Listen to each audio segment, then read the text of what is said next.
My thanks to the Food and Agriculture Organization FAO of the UN and to Director General Hugh Jong-yu for co-organizing this important event on the 6th International Day of Awareness of Food Loss and Waste.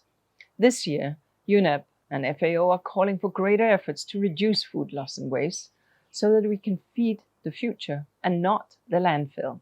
We know that there are major gains to be won from slashing the food loss and waste that affects every country on this planet, regardless of their stage of development. By addressing food waste, we could cut up to 10% of greenhouse gas emissions. We could reduce the need to convert natural habitats into farmland, and we would preserve biodiversity.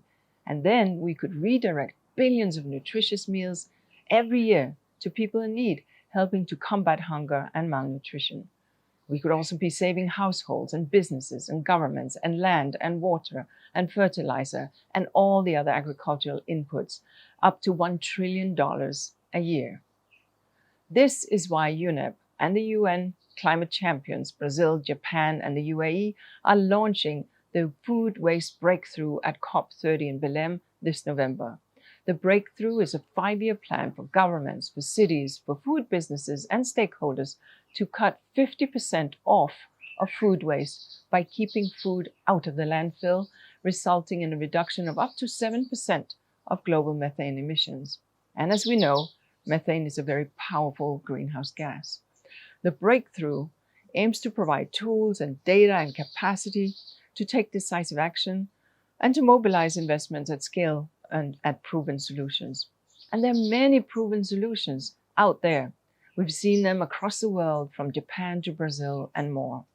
For example, Japan, now, they've cut food loss and waste by 53% in the last 25 years since 2000, and 58% in businesses and 46% at household level. This has been a nationwide effort that unites ministries, local governments, businesses, and families under legislation, while campaigns like 3010 donation guidelines, imperfect produce promotion, what sometimes we refer to as ugly fruit, and digital tools have turned awareness into action.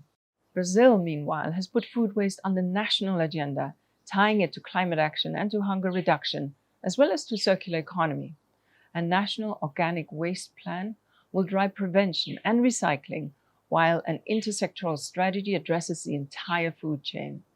Changes is happening on the ground.